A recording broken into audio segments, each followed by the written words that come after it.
August 1945 had brought surrender, but for the women huddled in the ship's lower decks, defeat felt like something far more personal than the end of an empire. They were nurses, radio operators, clerks, and auxiliary personnel who had served the rising sun across the Pacific Islands. Now, with their uniforms salt-stained and their hair matted from weeks of confinement, they faced an enemy they had been taught to fear more than death itself. Keiko pressed her face to the small porthole, watching the American coastline grow larger. The city beyond was intact. No bomb craters, no skeletal buildings reaching toward empty skies. Just gleaming towers and bustling harbors that seemed to mock everything she had been told about a nation supposedly brought to its knees by Japanese might. Her hands trembled as she gripped the metal frame. At 23, she had spent 3 years transcribing coded messages on Saipan, believing each transmission brought the Empire closer to victory. Now the Empire was ash, and she was sailing toward the land of demons who, according to everything she knew, would strip away her honor before taking her life. "They will make us suffer," whispered Yuki, the girl beside her. She was barely 19, a nurse who had tended wounded soldiers in field hospitals across the Marshall Islands. Her voice carried the weight of stories they had all heard, tales of American savagery, of prisoners tortured and degraded, of women violated and broken. The propaganda had been clear. Capture meant a fate worse than death. Better to die with honor than live in shame. Yet here they were, alive, breathing the salt air of enemy waters. The contradiction gnawed at them like hunger. If the Americans were truly the monsters described in their training, why were they still breathing? Why had they been given water during the crossing? Why had no one struck them, spat on them, or worse? The ship's engines groaned to a halt, and soon came the sound they had been dreading. Boots on metal decking, voices speaking in the harsh syllables of English. The women drew closer together, their backs straight despite their fear. They were daughters of Yamato, trained in the way of endurance. Whatever came next, they would face it with dignity. American soldiers appeared at the entrance to their holding area, their faces unreadable beneath their helmets. The women expected shouting, rough handling, immediate humiliation. Instead, an interpreter, a Japanese-American soldier whose accent carried traces of California, spoke to them in their own language. "You will disembark in orderly fashion. Keep your possessions with you. No one will be harmed." The words felt like a trick. Keiko clutched a small bag containing a few letters from her sister in Kyoto and a silk scarf her mother had given her, and shuffled forward with the others. Their wooden sandals clicked against the metal gangway as they descended toward American soil. The dock buzzed with activity, but the chaos felt strangely organized, purposeful rather than vengeful. What struck them first was not the hostility they expected, but the sheer abundance surrounding them. Warehouses lined the harbor, their contents spilling out in organized mountains of supplies. Trucks rumbled past, loaded with goods they hadn't seen in years. Canned food, clean uniforms, medical supplies. For women who had watched their island garrisons dwindle to rice and seaweed, the sight was overwhelming. They were loaded onto buses with surprising gentleness, counted and catalogued, but not beaten. As the convoy rolled through San Francisco's streets, the women pressed their faces to windows, silent but wide-eyed. The city teemed with life. Children played in parks, couples walked hand in hand, shops displayed goods behind clean glass windows. There were no signs of the devastation they had been told would greet them. No starving American civilians, no bombed-out neighborhoods, no evidence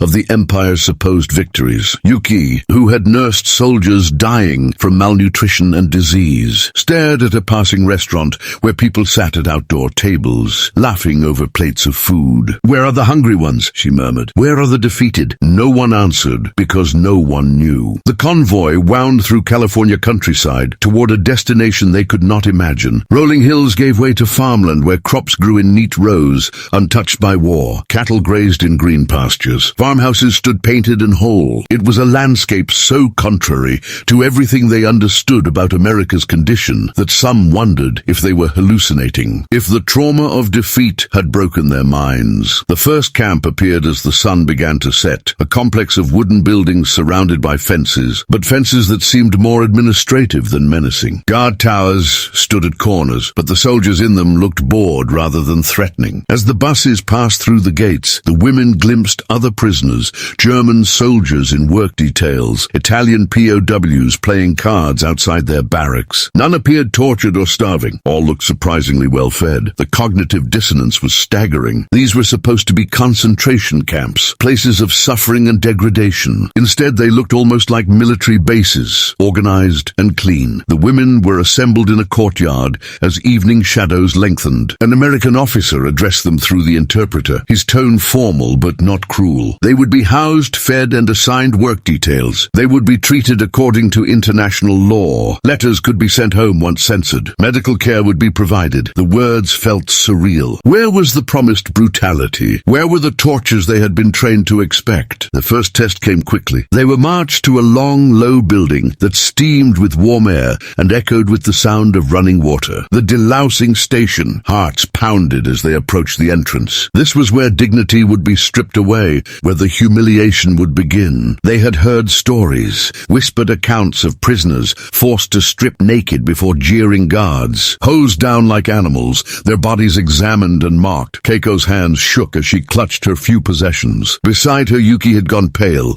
her lips moving in what might have been a prayer. Other women held themselves rigid, preparing for the worst, while clinging to whatever fragments of honor they could preserve. They entered the building in small groups, guided by female American personnel whose faces showed professional detachment rather than cruelty. The first shock came not from brutality, but from consideration. They were separated into private stalls, each woman given her own space. No leering guards, no public humiliation, just the quiet efficiency of a process designed more for health than degradation. Then came the soap. It was white and clean, heavier than anything they had held in months. The American attendant placed it in Keiko's hands with matter-of-fact gentleness, then pointed toward the shower stall. Hot water cascaded from the showerhead, not a trickle, not the lukewarm streams they remembered from their final days on the islands, but abundant, steaming water that seemed to flow without limit. Keiko stood frozen for a moment, staring at the bar of soap. It smelled faintly of flowers, a scent so distant from the harsh carbolic they had occasionally received in military supplies that it seemed like something from a dream. Her fingers traced its smooth surface, and for reasons she couldn't explain, tears began to fall. The water was a revelation. It washed away months of grime, salt, and the stench of defeat, but it did something else too. It restored a sense of humanity she hadn't realized she'd lost. As the soap lathered in her hands, as the hot water ran down her back, Keiko felt something crack inside her chest. Not breaking, but opening. Around her, in other stalls, she could hear the quiet sounds of her companion's disbelief. Soft gasps, muffled sobs, the splash of abundant water. Someone laughed, a sound so unexpected it seemed to echo off the tile walls like a gunshot. When they emerged, they found clean clothes waiting for them. Simple work garments, but whole and fresh-smelling. Their own uniforms had been taken away for washing, not destroyed or burned as symbols of a defeated enemy, but treated with the same methodical care given to everything else. That night, lying on a real mattress for the first time in months, Keiko stared at the ceiling and tried to process what had happened. The soap had been such a simple thing, but it had shattered something fundamental in her, understanding of the world. If the Americans were truly the demons of propaganda, why had they been given dignity? Why hot water instead of cold humiliation? Why soap that smelled of flowers instead of the degradation they had been taught to expect? Yuki, in the bunk beside her, whispered into the darkness, "The water was hot." "Yes," Keiko replied, her voice small. "My grandmother told me that only demons cannot bear cleanliness. They flee from pure water." Keiko turned toward her friend's silhouette. "Oh, what are you saying?" "If they were demons," Yuki murmured, "they would not give us soap." The words hung in the air between them, dangerous and impossible to take back. Around them, other women stirred restlessly in their bunks, each wrestling with the same realization. The enemy was supposed to be monsters, but monsters did not provide hot showers and flower-scented soap. Sleep came fitfully that first night, filled with dreams that mixed memory with confusion. Some women dreamed of home, of letters that might never arrive. Others dreamed of the shower, of water cascading endlessly, while soap dissolved in their hands like snow. A few dreamed of their commanding officers back in the islands, screaming about American brutality, while hot water poured from American pipes. Morning brought new contradictions. They were awakened not by screaming guards or harsh alarms, but by a bell that sounded almost gentle. Breakfast was served on metal trays in a mess hall that smelled of coffee. coffee and bread. Real coffee, not the chicory substitute they had grown accustomed to. Bread that was white and soft, spread with actual butter that melted on their tongues like a miracle. Keiko sat at the long table, holding a cup of coffee in both hands, inhaling the steam. Across from her, Yuki bit into a slice of bread, with tears streaming down her face. Around them, 24 Japanese women ate in stunned silence, each bite an accusation against everything they had been taught to believe. An older woman named Matsuko, who had served as a radio operator on Tinian, set down her cup with shaking hands. "My son," she whispered, "my son starved when the rice shipments stopped coming. He wrote that they were eating grass, tree bark, anything." She gestured at the abundance before them. "And here," she couldn't finish the sentence, but she didn't need to. Here, in the enemy's camp, they were eating better than their families at home. The work assignments came after breakfast. Keiko found herself detailed to the camp laundry, where she would wash and press uniforms for the American soldiers. The irony was not lost on her, caring for the clothes of men who had defeated her empire. But the work was clean, the conditions decent, and the American supervisor, a middle-aged woman named Mrs. Patterson, treated her with distant professionalism rather than contempt. The laundry filled with steam and the rhythmic sound of washing machines that worked efficiently, unlike the broken-down equipment they had struggled with in their final months on the islands. As Keiko fed uniforms through the presses, she found herself thinking about the men who wore these clothes. Were they truly the savage beasts of propaganda, or were they, like their nation, something her leaders had never bothered to understand? Days became weeks, and the contradictions multiplied. The camp had a library where prisoners could read books, including some in Japanese. There was a small canteen where they could buy items with the wages they earned: chocolate, cigarettes, even writing paper. Most shocking of all, there was a doctor who examined them with professional care, treating infected cuts and chronic conditions that had gone untended during their final months of service. Letters began to arrive from home, filtered through censors, but carrying news from a Japan that seemed increasingly foreign. Families wrote of starvation, of cities burned to ash, of a population struggling to survive in the ruins of empire. Meanwhile, the prisoners in America grew healthier, their skin clear, their bodies filling out on steady rations of meat, vegetables, and bread. The guilt was sometimes overwhelming. Keiko wrote carefully worded letters to her sister in Kyoto, trying to convey concern without revealing the abundance of her captivity. How could she tell her sister about butter and coffee when Akiko was boiling leather for soup? How could she describe the hot showers when Kyoto had no fuel for heating water? Yet perhaps the most disturbing revelation came not from their treatment as prisoners,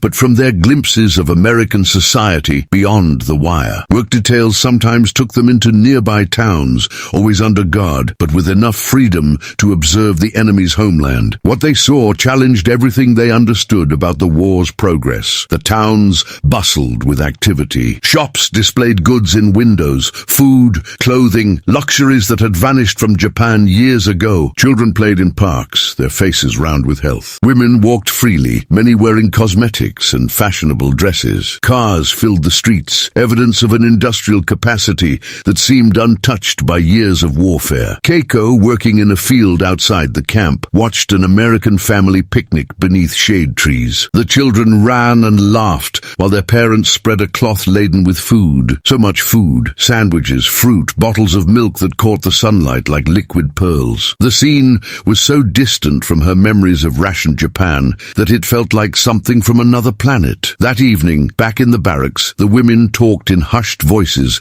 about what they had witnessed. Some still clung to the belief that this abundance was somehow artificial, a facade designed to mislead them. But others were beginning to face a harder truth, that their nation's propaganda had not merely exaggerated the enemy's weakness, but had constructed an entirely false reality. "We were told they were starving," Yuki murmured, staring at her hands. "We were told their factories were bombed, their people desperate for peace. We were told many things," replied Matsuko, her voice heavy with a weariness that went beyond physical fatigue. The conversations that followed were dangerous, treasonous, necessary. Late at night, when the guards had completed their rounds, the women began to share what they had seen and what it might mean. They spoke of American abundance, of the disconnect between propaganda and reality, of the possibility that their leaders had sent them to fight a war they could never win. It was Keiko who finally voiced what many were thinking. If they lied about the Americans, what else did they lie about? The question hung in the darkness like incense, sacred and terrible. To doubt the Empire's truth was to doubt everything. Their sacrifices, their service,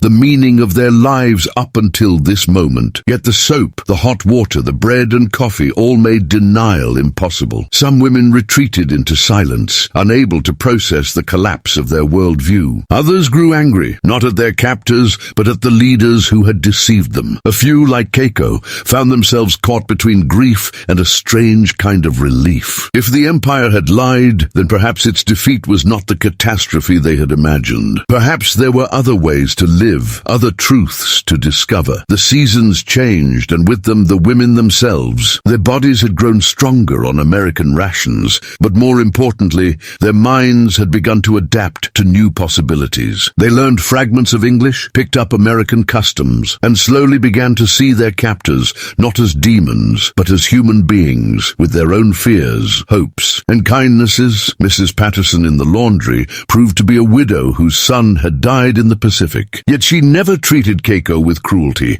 never used her position to inflict pain. If anything, she seemed to recognize something universal in the young Japanese woman's careful work and quiet dignity. Occasionally, she would share a piece of candy or a small compliment on a particularly well-pressed uniform. The camp's medical officer, Dr. Reynolds, treated the women's ailments with the same care he would show American patients. When Yuki developed a persistent cough that reminded her of the tuberculosis that had killed so many in the islands, he prescribed medicine and ensured she had extra rations to rebuild her strength. No propaganda had prepared them for enemies who healed rather than harmed, but perhaps the most profound changes came from within. The women began to laugh again, tentatively at first, then with growing freedom. They shared memories of home that had nothing to do with war, spoke of siblings and parents, and dreams that transcended national boundaries. They discovered that beyond their uniforms and service records, they were simply young. Women trying to make sense of a world that had betrayed everything they thought they knew. Keiko found herself writing in a journal she had started, trying to capture the strangeness of her new existence. Her entries revealed the complexity of her transformation. Today, Mrs. Patterson showed me a photograph of her son. He died at Iwo Jima, fighting against men I once served alongside. Yet she was kind to me, helped me understand a difficult task. How do I reconcile this? How do I hold both truths, that we were enemies and that she grieves as any mother grieves? The soap still smells of flowers. I'm still alive. These facts exist together, and I am learning that life contains more contradictions than propaganda ever admitted. News from Japan continued to arrive, painting an increasingly stark picture of their homeland's condition. The surrender had brought peace, but also occupation, starvation, and a reckoning with defeat that seemed to crush spirits along with bodies. Families wrote of surviving on sweet potato vines and grass, of children begging in the streets of cities reduced to ash. The contrast with their own situation became almost unbearable. Here they were, prisoners of war, eating meat 3 times a week and sleeping on clean sheets, while their countrymen faced privation that made their own wartime sacrifices seem trivial. Yet gradually, some began to see their survival not as betrayal, but as responsibility. If they lived, they could someday bear witness to what they had learned. They could tell the truth about American treatment of prisoners, about the abundance of a nation that had somehow fought a global war without destroying itself. They could speak of soap and hot water and human dignity preserved even in captivity. The camp's administration eventually organized educational programs, basic English classes, vocational training, even lectures on American history and government. Attendance was voluntary, but many women participated, driven by curiosity about the society that had surprised them so thoroughly. Keiko found herself in an English class, led by a former teacher from Nebraska, whose husband served in the Pacific. The woman spoke slowly and clearly, patient with their mistakes, encouraging their efforts. She taught them words like freedom and democracy and individual rights, concepts that existed in Japanese but carried different weights, different meanings. During one lesson, a student asked about the American treatment of prisoners. The teacher paused, choosing her words carefully. "We believe," she said, "that even enemies deserve basic human dignity dignity. This doesn't mean we forgive what your nation did, or that we forget our dead, but we try not to become the monsters we fight against. The words struck Keiko with unexpected force. The Americans had not been fighting monsters. They had been fighting to avoid becoming monsters themselves. It was a distinction their own leaders had never made, and its implications were staggering. As winter approached, rumors began circulating about repatriation. The war was over, agreements were being negotiated, and eventually the prisoners would return home. The prospect filled the women with complex emotions. They longed to see their families, to learn the fate of relatives and friends, to participate in whatever new Japan was being built from the ashes of the old. But they also feared returning to a world that might no longer match their transformed understanding. How would they explain their healthy appearance to starving relatives? How would they describe American kindness to people who had lost everything to American bombs? How would they reconcile their gratitude toward former enemies with loyalty to their defeated homeland? The final months in camp took on a bittersweet quality. The women knew their time in this strange liminal space was ending, and with it, a chapter of their lives that had changed them irrevocably. They had entered as loyal servants of empire and would leave as something else, not traitors, but survivors who had seen beyond the boundaries of propaganda into a larger, more complex world. Keiko's final journal entry before repatriation captured the transformation. Tomorrow we sail home to a Japan I no longer recognize, carrying memories of an America I was taught to hate. The soap still scents my hands, weeks after that first shower. It has become my proof that kindness can exist between enemies, that dignity can survive defeat, that the world contains more possibilities than any single nation can contain. I do not know what Japan we will find, or what Japan we will help to build, but I know that I cannot forget the lesson of hot water and flower-scented soap. Perhaps that is enough. Perhaps that is everything. Winter descended on the camp with surprising gentleness. Snow dusted the barracks roofs and turned the exercise yard into a white expanse that reminded some women of home, though home now seemed like a concept from another lifetime. The heating systems worked efficiently, another small miracle that they had learned to accept without fully understanding. Radiators hissed with warmth, keeping the buildings comfortable, while letters from Japan described families huddled around charcoal braziers, burning furniture for fuel. It was during this season that the most profound changes occurred, not in their circumstances, but in their souls. The daily routines had become familiar, morning bells, work assignments, meals that continued to astonish with their abundance. But familiarity bred something unexpected, a kind of peace that felt almost treasonous in its completeness. Keiko had been transferred to work in the camp's small hospital, assisting Dr. Reynolds with basic nursing tasks. The work brought her into contact with wounded German and Italian prisoners, men who had also discovered that American captivity bore little resemblance to the propaganda of their homelands. In broken English mixed with gestures, they shared stories of their own shock at finding medical care instead of torture, food instead of starvation. One afternoon, a young German soldier named Klaus, recovering from surgery to remove shrapnel, struggled to explain something to her. His English was poor, hers little better, but gradually she understood he was trying to describe the moment he had first been given clean bandages and morphine for his pain. His eyes filled with tears as he spoke, not from physical suffering but from the same bewilderment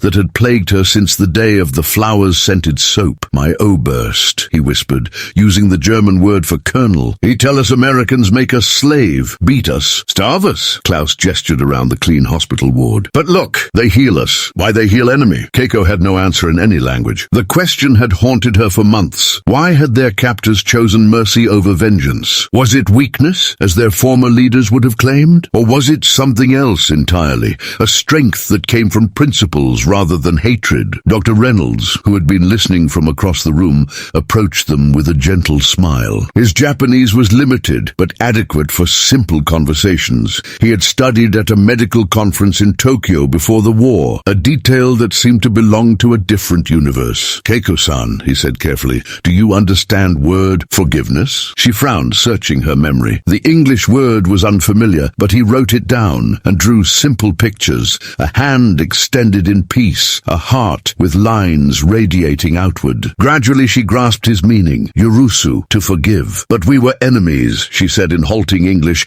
pointing to herself and then to him. Dr. Reynolds nodded solemnly. Yes, enemy and war. But now, he gestured around the hospital, now we are human being together. War finish. Healing begin. The conversation stayed with Keiko through the darkening days of winter. She found herself observing the Americans with new eyes, looking for signs of this strange concept they called forgiveness. She saw it in Mrs. Patterson's patient instruction when Keiko made mistakes with the industrial pressing equipment. She saw it in the guards who had learned to say Ohayo gozaimasu in the mornings, their pronunciation terrible but their effort genuine. She saw it in the camp commander Colonel Morrison, who had instituted the English classes and vocational training programs because, he said, the women would need skills for the new Japan that was being born. But the most striking example came during a Christmas celebration that the camp organized. The women had never experienced an American Christmas, knew nothing of its customs or meanings. Yet they were invited to participate, encouraged to share their own winter traditions in return. Yuki,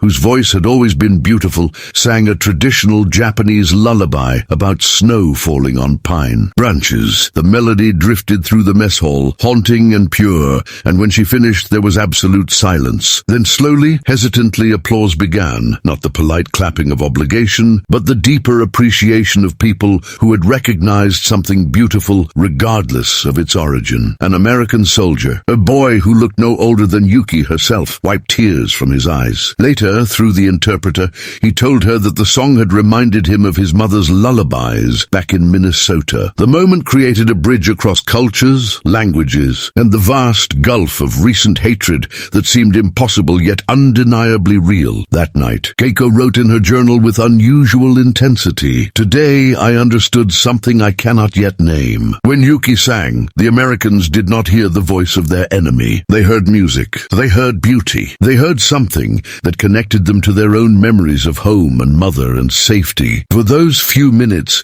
we were not Japanese prisoners and American captors. We were human beings sharing the recognition of something pure. Is this what Dr. Reynolds meant by forgiveness? Not forgetting the war, but remembering what existed before the war and what might exist after it. Spring brought rumors of repatriation that seemed both inevitable and impossible to contemplate. The women had adapted so thoroughly to their strange existence that the prospect of leaving filled them with anxiety as much as anticipation. What would they find in Japan? More importantly, what would Japan find in them? Letters from home painted increasingly vivid pictures of devastation. Cities remained in ruins, food was scarce, and the American occupation had brought changes that sounded revolutionary to women who'd been raised in the rigid hierarchies of imperial society. Women could vote now. Labor unions were legal. The emperor had renounced his divinity. Each piece of news felt like a small earthquake, reshaping their understanding of the homeland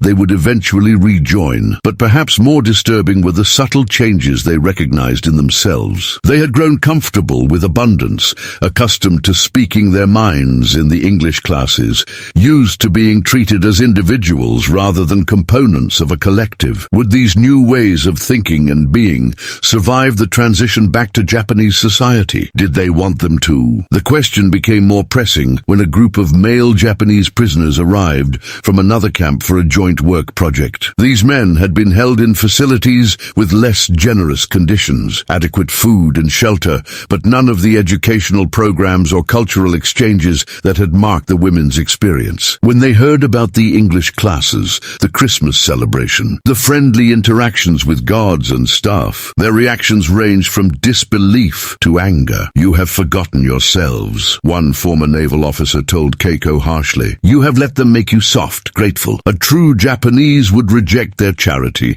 maintain dignity in captivity." His words stung because they echoed her own doubts. Had she betrayed some essential part of her Japanese identity by accepting American kindness? Was her gratitude for soap and hot water a form of spiritual contamination? That night, she sought out Yuki, who had been similarly criticized by the male prisoners. They walked together along the fence line, watching stars appear in the clear desert sky. The quiet beauty of the evening contrasted sharply with the turmoil in their hearts. "Do you think they are right?" Yuki asked finally. "Have we lost ourselves?" Keiko considered the question carefully. "I think," she said slowly, "we have found ourselves. Before the war, we were told who to be, what to think, how to serve. In the islands, we were told the same things more urgently. But here, she gestured toward the barracks, where women from a dozen different prefectures had learned to live together, sharing stories and dreams that had nothing to do with imperial duty. Here we have discovered who we are, when no one is telling us who to be. And who are we? Yuki's voice was small in the darkness. We are women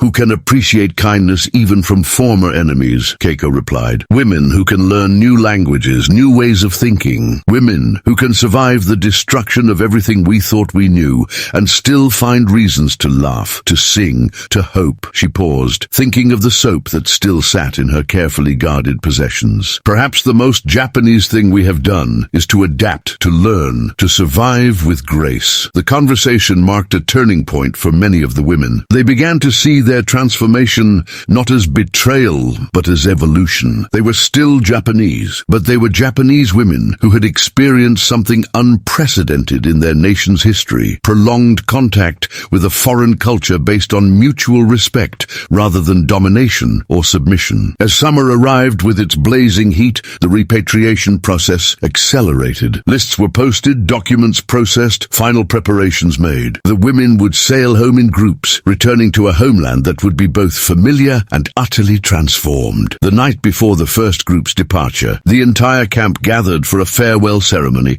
that no one had officially organized, but everyone understood was necessary. American staff, prisoners of all nationalities, and the Japanese women came together in the mess hall for an evening that transcended the normal boundaries of captivity. Colonel Morrison, speaking through the interpreter, addressed the gathering with unexpected emotion. "You came to us as prisoners of war," he said. "You leave as women who have taught us something important about the possibility of understanding across differences. You have shown us that former enemies can become," he paused, searching for the right word, "not friends perhaps, but people who respect each other's humanity." Yuki sang again, the same lullaby she had performed at Christmas. But this time, other voices joined in. German prisoners humming along, American guards who had learned the melody, Italian POWs adding their own harmonies. The sound filled the hall like a prayer, a benediction on an experience that had changed everyone who lived through it. When the song ended, Mrs. Patterson approached Keiko with a small, wrapped package. Inside was a bar of the same flower-scented soap that had marked her first day in captivity, along with a note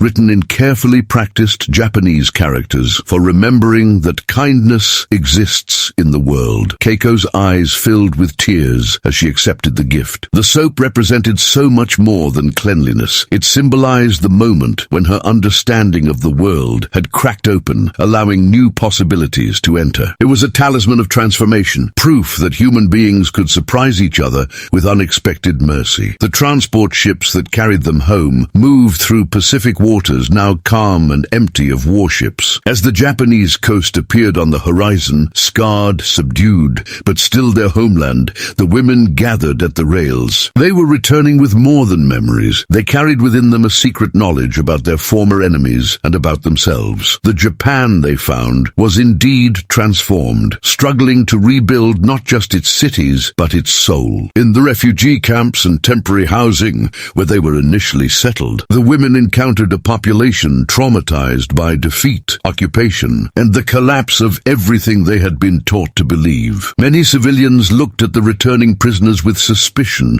or envy. How had they managed to look so healthy while the homeland starved? The questions were painful but inevitable. In quiet conversations with family members, in interviews with occupation authorities, in the gradual process of reintegration into civilian life, the women found themselves serving as unwitting ambassadors between two worlds that seemed impossible to reconcile. Keiko, reunited with her sister Akiko in the ruins of Kyoto, struggled to explain her experiences without seeming to betray either her homeland or her captors. Akiko had survived the war years by working in a munitions factory, watching friends die from malnutrition and exhaustion. Her first reaction to Keiko's appearance, healthy, well-fed, wearing clothes that had been mended with care, was a mixture of relief and resentment. "They treated you well," Akiko said, and the statement carried both gratitude and accusation. "They treated us as human beings," Keiko replied carefully. "I think that was the most surprising thing." The conversation that followed stretched over many days as Akiko Keiko struggled to understand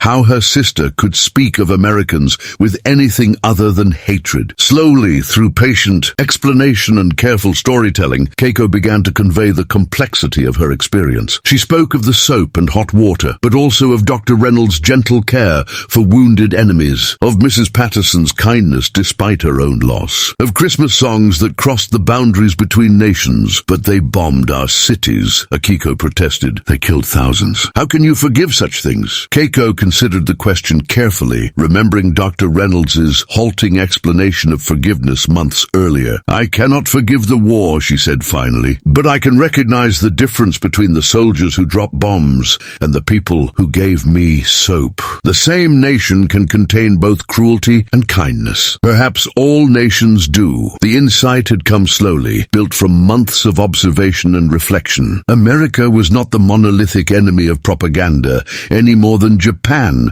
was the pure, noble empire of its own mythology. Both were complex societies capable of great good and terrible evil, often simultaneously. The war had shown the worst of both. Her captivity had revealed that better possibilities also existed. As the months passed, Keiko found herself serving as an informal translator between the American occupation forces and Japanese civilians who had never encountered Americans as individuals rather than as symbols of defeat. Her language skills, developed through the camp's English classes, made her valuable to both sides. More importantly, her understanding of American culture and values helped bridge gaps that seemed impossible to cross. She worked in the occupation administration offices, helping to process applications for aid and reconstruction permits. The work brought her into daily contact with American officers who were struggling to understand the society they were supposed to help rebuild. Many were young men from small towns who had never imagined they would be responsible for feeding former enemies and establishing democratic institutions in a culture they barely comprehended. In quiet moments between meetings, some of these officers